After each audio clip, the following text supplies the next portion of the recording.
Hey friends, welcome back to Birds of a Feather Talk Together. This week's episode is a little different, but in a really interesting way. We came across a recent article suggesting that birdwatching might actually help slow the aging process, and naturally we had to dig into it. As it turns out, tracking down the original scientific paper isn't exactly easy, which led us into a fun exploration of what the research actually could say and what it might mean. Along the way, the conversation took a really personal turn as Shannon shared her experience with her cochlear implant and what it's been like to relearn how to hear the world again, from identifying bird calls to rediscovering music like the Talking Heads. It sparked a fascinating discussion about how our brains process sound, observation, and learning, something that birding constantly challenges us to do. So this episode is a mix of science, personal stories, and a lot of curiosity about how birding shapes the way our brains work. It's thoughtful, a little nerdy, and still very much the kind of conversation that our bird-loving crowd will enjoy. So with that, let's grab our binoculars and let's get into it.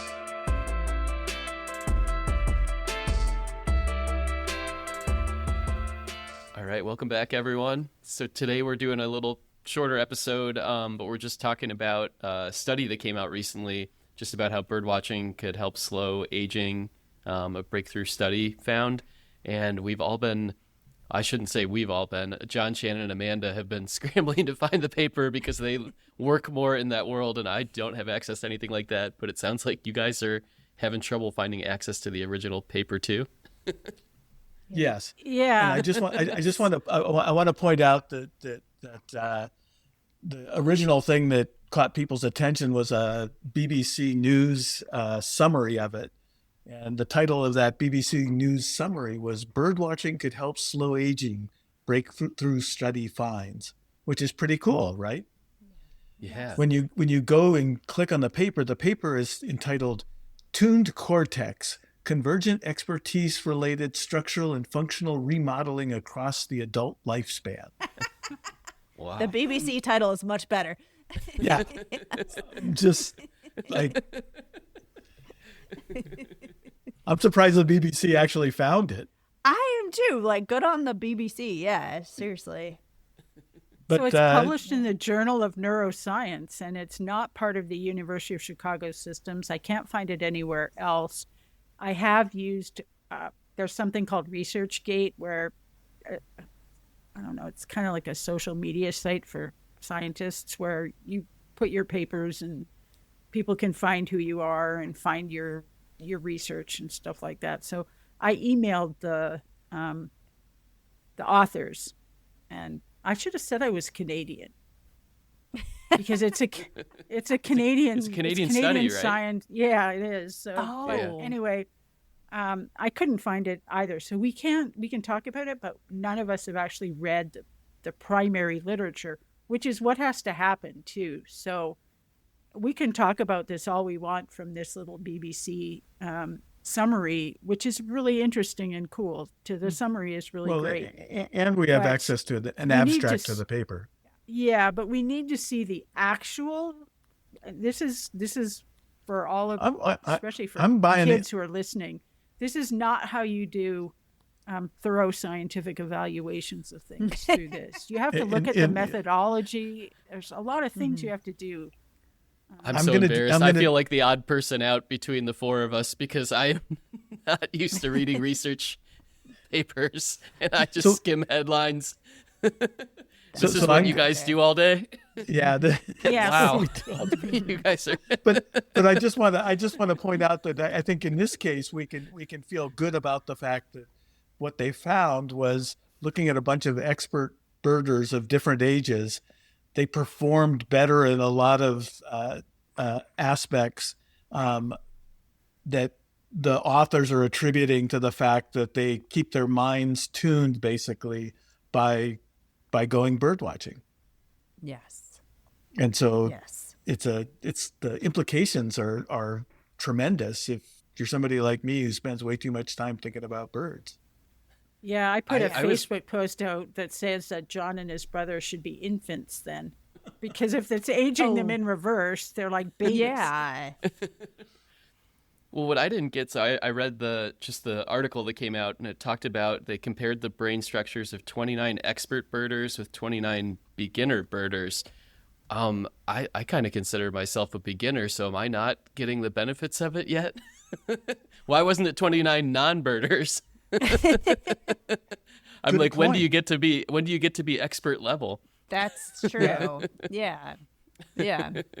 Yeah, that's That's now really there we true. go. We need the paper because we got to figure out I that know. transition. See, Yeah. exactly. We need to know the actual methodology, the statistics that were used, the kind of analyses. So all of you people, this is what has to happen. And yes, this is what John and I do all day, every day. And yeah, we're weird. But this paper, I was drawn by the headline, which is clever and creative. But headlines don't always get you the actual real thing underneath. Right. And this is why you have to look at the actual published literature and not just someone's summary of it. And You're that right. these summaries are good, right? They point us to the actual literature. Well, they pointed us to an actual literature that we can't get access to unless we pay $50. And I'd rather buy $50 worth of tea. No offense, but I'm not. So I the don't one make thing enough money to pay $50 for every article I have to find.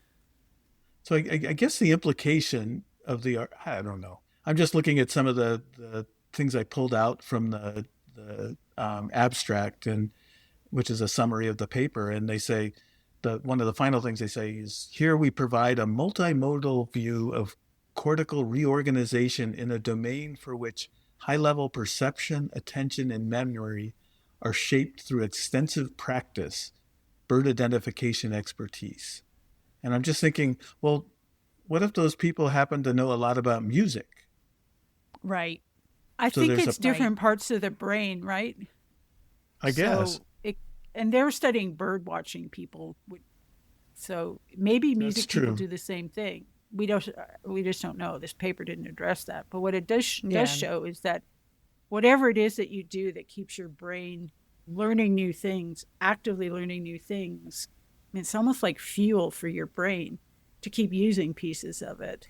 So I think that, it relies on, so that memory part, the observations connecting to memory and other things you've read and experienced, I think is, it connects to a lot of different parts of your brain, kind of almost the way hearing does, right? So if you don't stimulate your brain, there's parts of it that are just not going to work the same way from hearing perspective. Maybe you develop other things. I don't know, because they don't treat hearing loss like an actual science and do actual research on it like this. So for me, they should have, before, when I lost my hearing, well, there should be some kind of functional imaging of brains kind of in general to understand in a systematic way. And then when you lose hearing, they should do this again, and then they should do it repeatedly over time so that we can understand what is exactly happening. Because the same thing happens with hearing loss,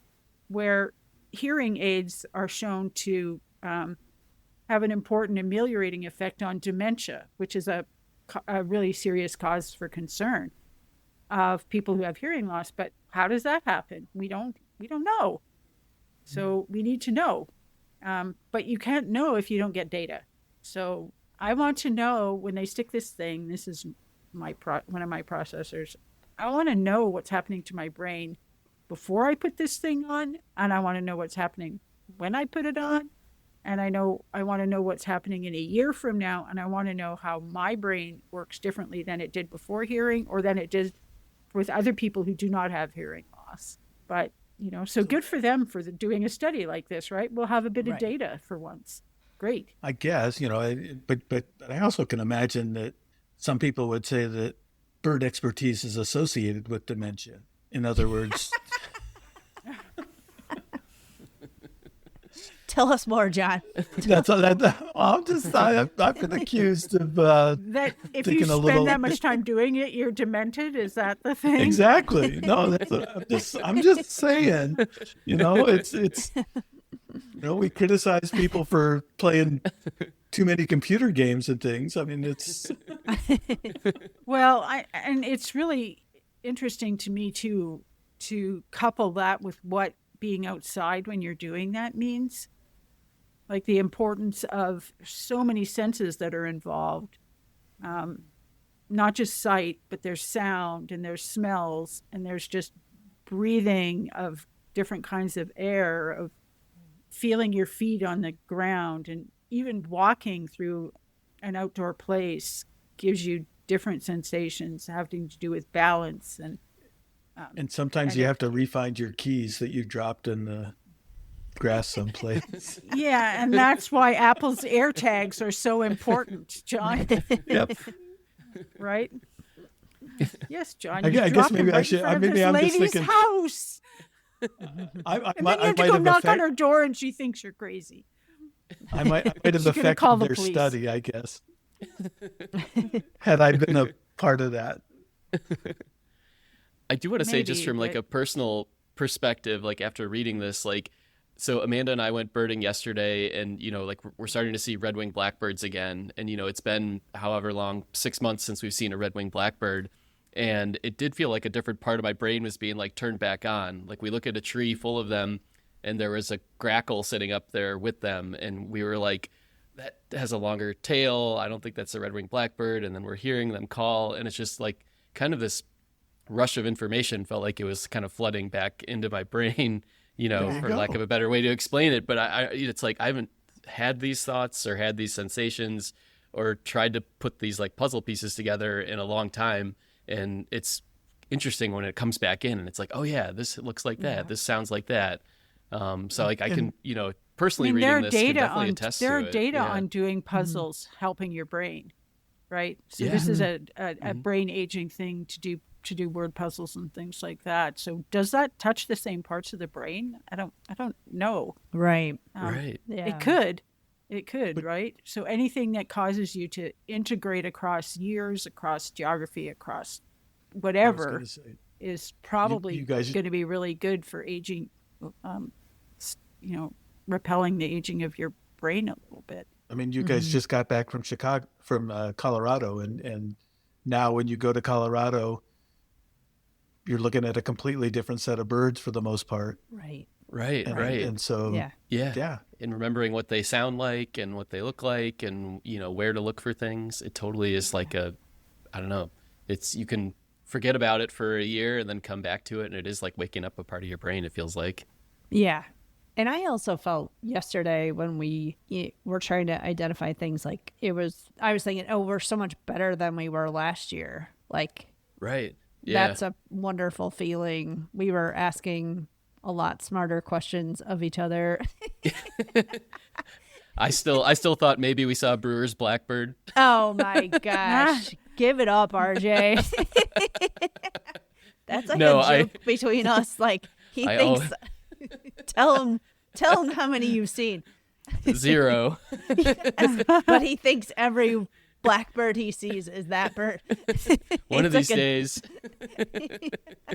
But see, It's a now you joke know now. enough to know that you're full of crap, right? Exactly. Yes, yeah. Exactly. Yeah. Now it's become a joke instead of It is a joke. Yeah. instead of I think it actually A is. realistic. Yeah. Yeah. Instead of, I'm making a really big mistake on my eBird list, Right, and they're right. going to make me have details for this, and Yes, and then yes. they're going to tell me, no, you didn't actually see that, and then you'll Hey, be in my defense, embarrassed. I've See? never e-birded a Brewer's No. blackbird. I've just argued to Amanda why I think it could have possibly been one. I get the feeling there's some more research that can be done here.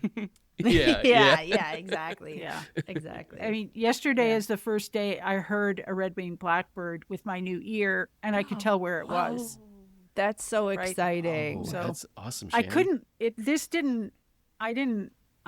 I couldn't have pegged the sound coming into this year as a red-winged blackbird sound yet.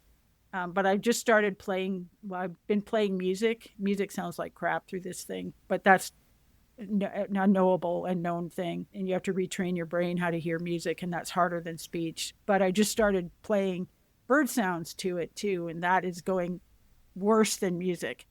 So Okay. Oh, Okay. oh, no. we'll see. I was never very good at bird songs, and I don't think that's going to change. But so you heard the red-winged blackbird outside just in your normal Yeah. course of business. That's exciting. Yeah. I feel like So that's the exciting. huge thing, Yeah.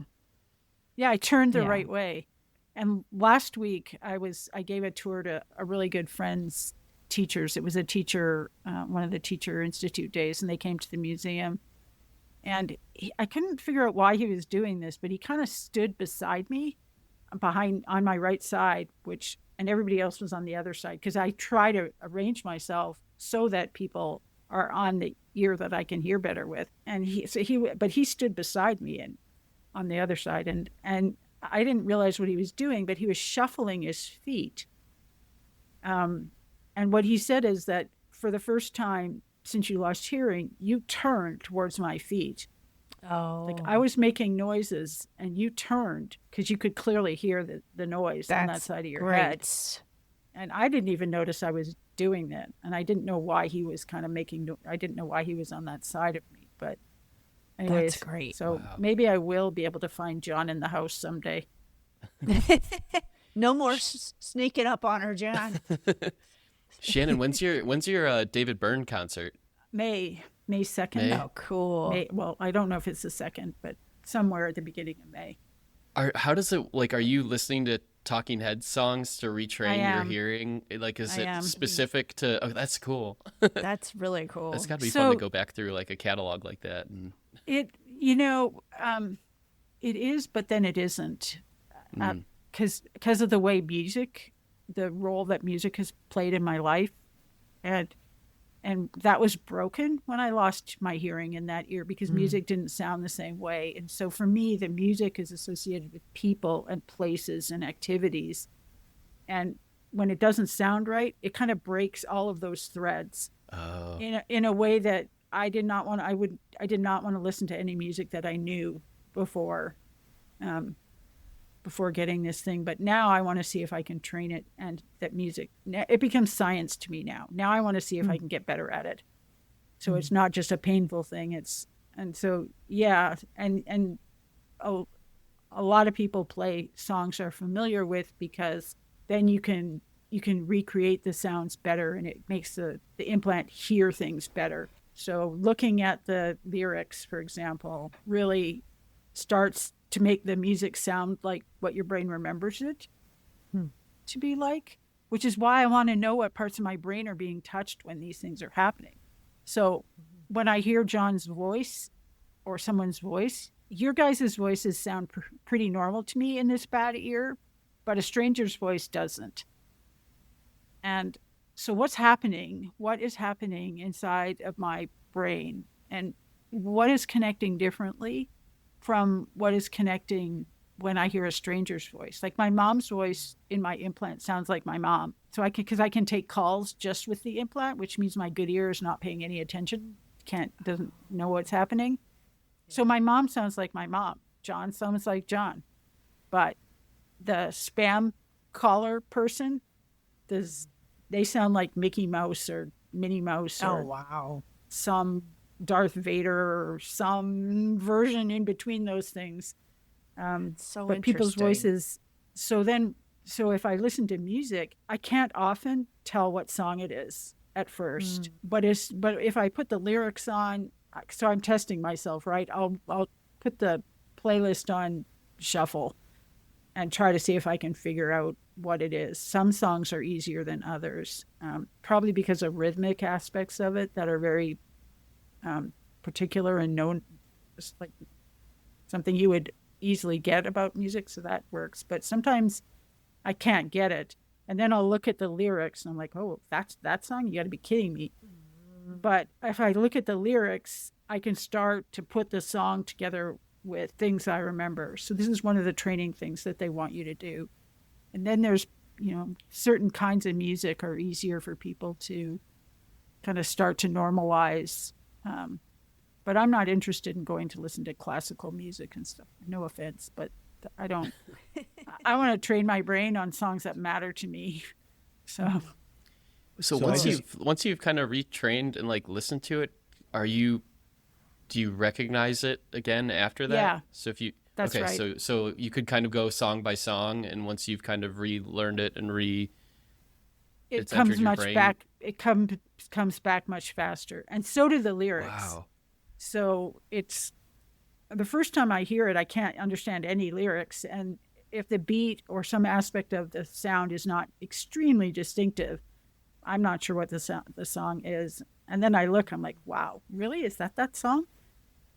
But I start looking at the lyrics, and then it starts to be normalized. I mean, that's what's happening to you when you go hear a bird that you haven't heard for a year, right? So you're getting a little clue to what it is, and then your brain is putting your experience back into the picture. So are you touching the same parts of your brain that I am when I'm relearning how to hear music? I don't know. Yeah, but I'd like to. Yeah. So can you age your brain in reverse with music? I want to put a plug in for our audience that if you're a neurobiologist out there and you happen to have access to this journal, we can put the citation up because we'd love to get a copy of the article. Or if you know things about this kind of stuff, we'd love to have someone on who could talk about the brain aspects of song learning, how it differs from music learning or speech learning. I think it would be completely fascinating. I mean, we know so little about the brain. It's so, this is why almost all of the high school interns I've had who are really interested in biology, they all say they want to be a neurobiologist. That's what the most common thing that 16-year-olds will tell you. And because the brain is so mysterious, and I don't blame them. The coolest class I took as an undergrad, and we know after the natural history of vertebrates in British Columbia, was a neurobiology class. It was completely fascinating. And we know chickadees do interesting things with their brains in terms of regenerating neurons and things. And there's a lot to learn. Yeah. All right. Do you guys need to? Yeah. All right. Yeah, we gotta split. I mean, nobody's come and knocked on the door yet, but we're technically over on our thing. Hey, everyone. Thanks so much for listening and joining us this week. We appreciate all of you and appreciate you spreading the word about us. So thanks for continuing to listen. We love you all. Next week, we'll be back with a brand new episode. We're actually interviewing Nick Mason, and we're really excited about that. We're going to talk about the horned lark, among other things. So see you all next week. Thanks again for joining us.